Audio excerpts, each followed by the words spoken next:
अस्सलामुअलैकुम दोस्तों, इन वक्त नवीद भाऊ जी हिकिड़ी वीडियो जेको आहे सो तमामु घणो सोशल मीडिया ते वायरल आहे त रूबी अली सां गॾु जेको आहे उन वहीद भाउ खे जेको सऊदी अरब में रहे थो उन खे कुझु माउ भेण ते घटि वधि ॻाल्हायो।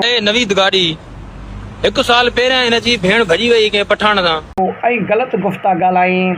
रूबी अली मां त ठहियो पर नंढे ॿार खे बि सिंध जी खे ख़बर आहे त रूबी अली कहिड़ी किरदार जी मालिकिण आहे ऐं पूरे सऊदी अरब दुबई खे बि हींअर ख़बर हूंदी त रूबी अली कहिड़ी किरदार जी माण्हू आहे। असां सोशल वर्कर आहियूं, असां सोशल मीडिया ते पंहिंजी ओपिनियन ॾींदा आहियूं। जे अगरि कंहिं शख़्स खे इहा ॻाल्हि पसंदि न पए आहे त उहो असांखे पर्सनल ॻाल्हाए सघे थो, असांजी फैमिली या असांजे घर जे कंहिं बि माण्हूअ खे टारगेट करण जी इजाज़त क़तन कोन्हे को।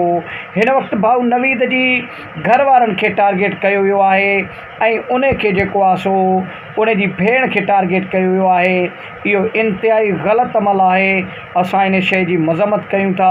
असांजी तरबियत कोन्हे का मुंहिंजी ख़ासि करे जो मां हिननि सोशल मीडिया ते अची कंहिंजे बारे में घटि वधि ॻाल्हायां। बराए महिरबानी सभई सिंध जा आहियूं, जहिड़ो तव्हांजो किरदारु हूंदो उन ते हर माण्हू ॻाल्हाईंदो, पोइ तॾहिं भले तव्हांखे उहा ॻाल्हि पसंदि हुजे या न हुजे, लेकिन तव्हांजे किरदार ते हर माण्हू पंहिंजो तबसरो ॾेई थो सघे।